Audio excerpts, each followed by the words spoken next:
Let's talk about Noah. Last year, he had a fast food delivery job. The hours were garbage. The pay was worse. So he went to My Computer Career. In less than 6 months, Noah started his IT career. Now he's in line for his second promotion. Is your job garbage? Click the ad or go to mycomputercareer.edu and take the free career evaluation today. You could start your new life as an IT pro in as little as 4 months. Classes meet just twice a week. It's not rocket science. It's mycomputercareer.edu. All right, I want to tell the story of what happened last night.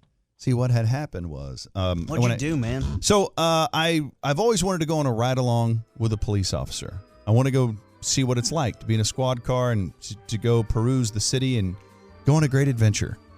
And I got to do that last night. So I ended up getting home around 7:45 or so. And so basically I went and met... a police officer in the Salina Police Department, which is where I live up in Light Farms. It's kind of, okay, if you don't know, Salina has a bigger geographical footprint than Frisco.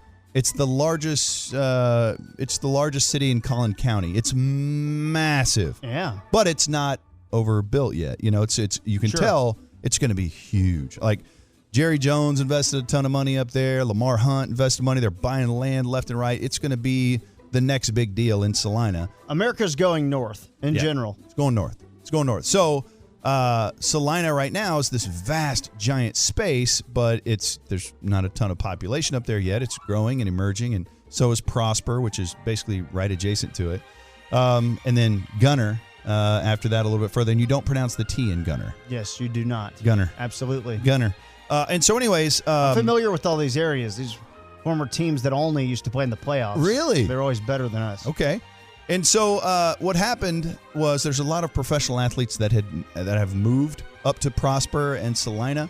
There's Matt Kemp. There's he got in a hot tub with Rihanna once. There's Nice.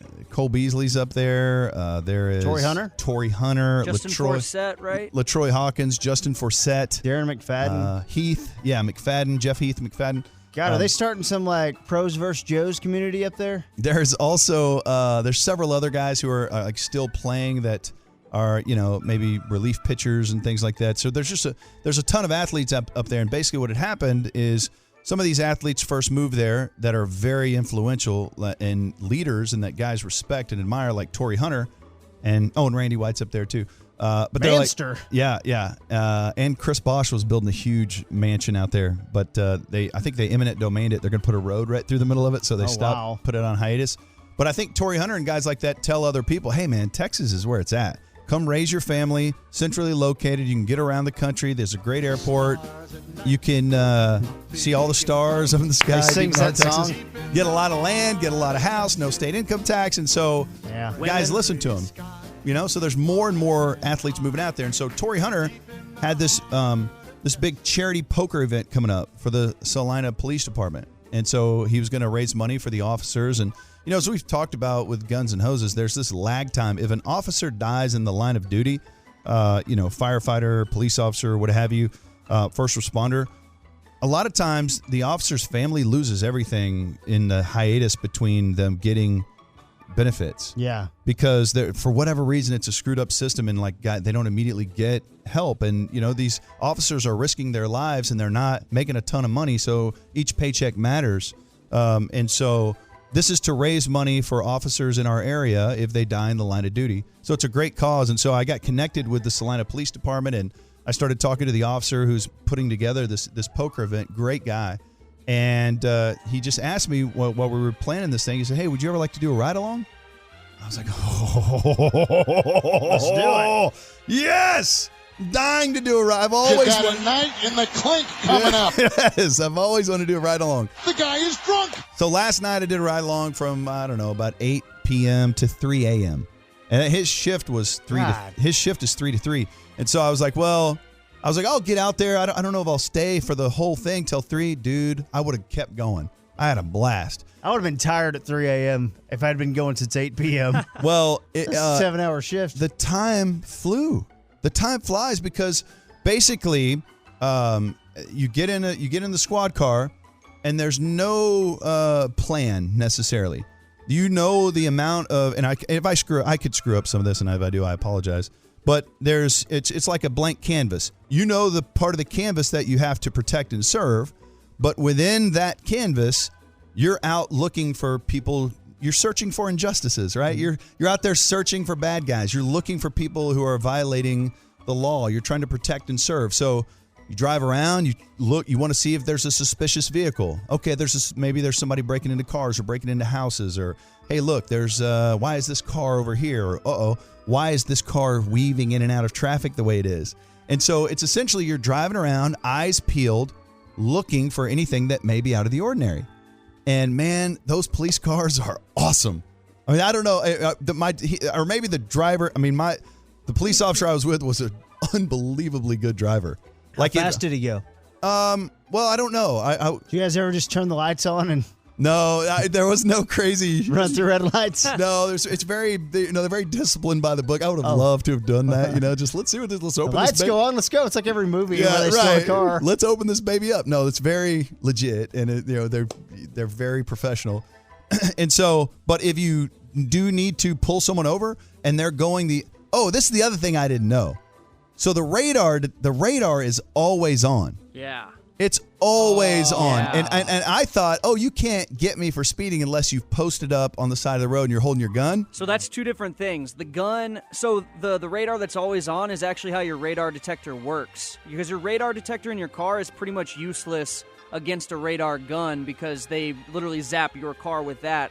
Whereas the radar, it can detect it to 3/4 mile out, half mile out, something like that. Yes, exactly. And so it's pretty complex. And so on his dashboard at all times, there's this humming buzz and this, and it's just calculating the difference between his speed and the other car's speed so he can get radar on the car in front of him, cars coming on the opposite side of the road. And brother, let me tell you something. If he needed to turn around and go get somebody, that car turned around very quickly in full control, and that car was like, and you were on somebody in a heart. There was nobody was going to get away from us, but it was all safe and controlled and everything. But it was like really a good driver. Like I was impressed by the driving skills. You can't have bad driving cops, though. Right? You can't. It just can't happen. Right?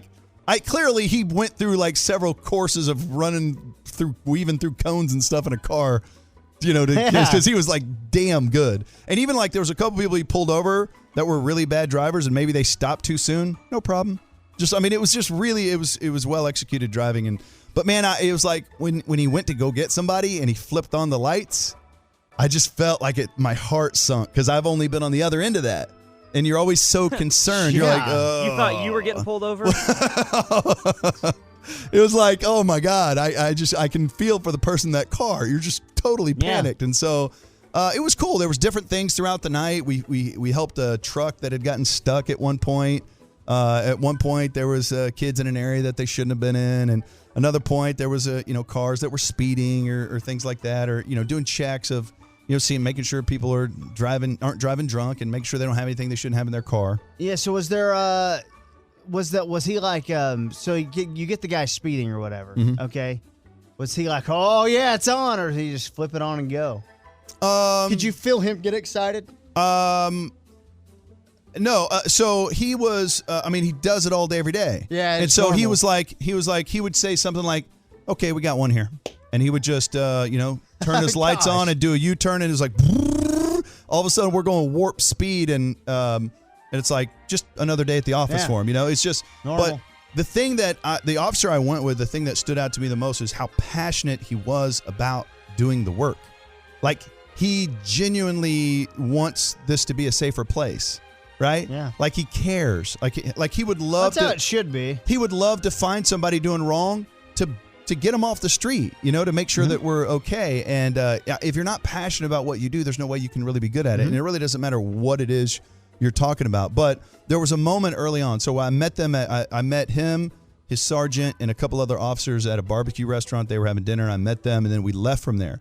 And I had to sign the waiver, and we had to turn it in to the sergeant and so forth, do all the paperwork to be able to go. And they'd run a background check on me throughout the day. And he looked at me and he goes, so have you ever been arrested? And I was like, no.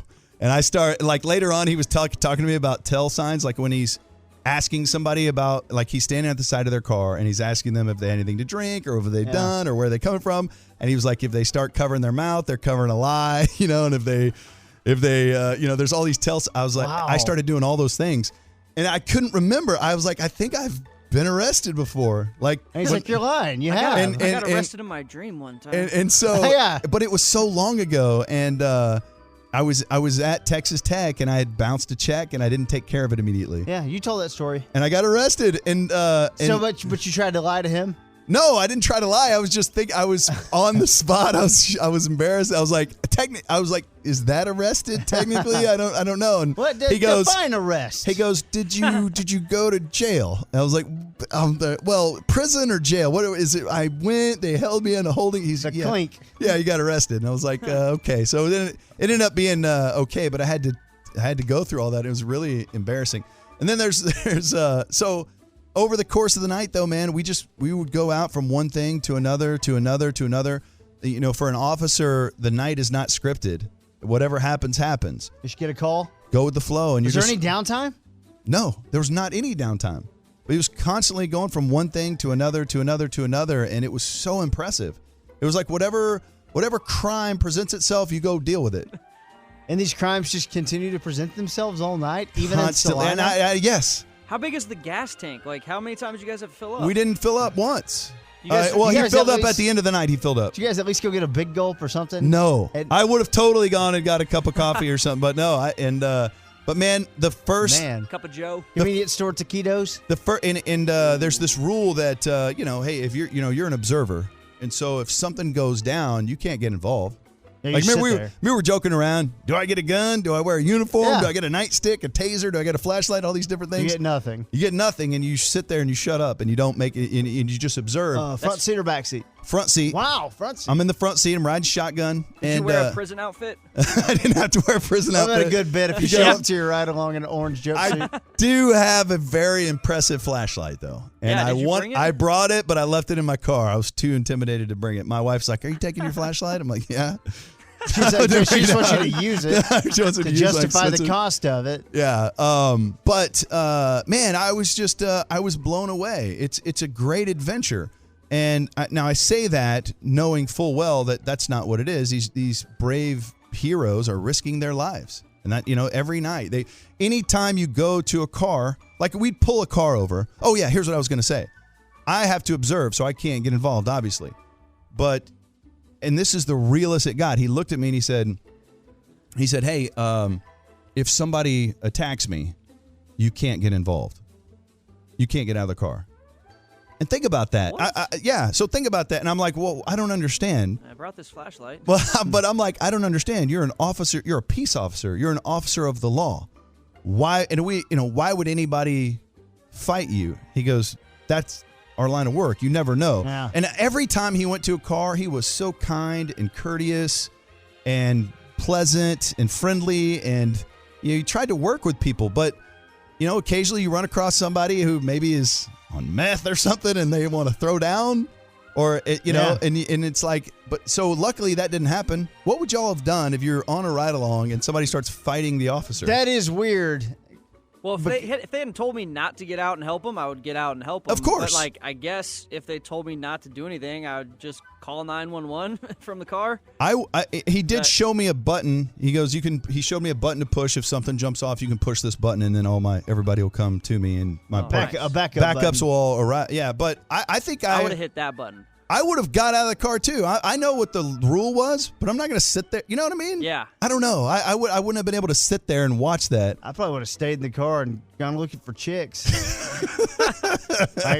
You handle this. I'm taking the car. Man, it was. Ladies. Okay, so I know it's not a fun adventure because they're risking their lives. It's incredibly dangerous work, and anything could happen. But the first time he pulled over a car, my heart's racing. Oh, yeah. I couldn't, the car was so tinted I couldn't see in.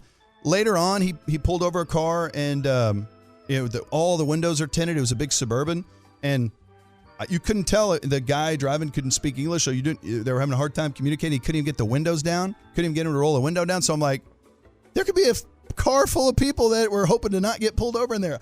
You have it's just such dangerous work. And I just have even a whole new level of respect and admiration just for the courage and the bravery and to put your lives on the line to make our community safer and better. And, man, those guys are badasses. Are you going to be a cop? I would totally be a terrible cop, but I would love to do it. Like I was thinking about Shaq. I mean, I couldn't do it. I just couldn't do it. Those guys I'm not that. Those guys are heroes. I run away from danger. They run towards danger. Shaq was doing a bit, though. I think he really liked it. I think he liked it. I think he liked having the ride along, and then he liked telling everyone he was a cop. Yeah. It was. It is different. You're making a difference in the world. Yeah. You're making the world a better place, right?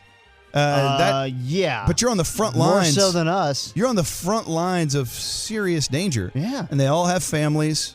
They all have children that they're raising. It is hard freaking work. They don't get paid near enough money to take the risks that they take, which is why that charity was, a big deal. And cool.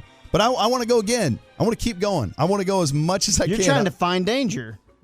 I'm not danger seeking. Crime Time You're Rogers. kind of danger seeking. Do you know my nickname? I didn't tell the officer this. My nickname is Crime Time.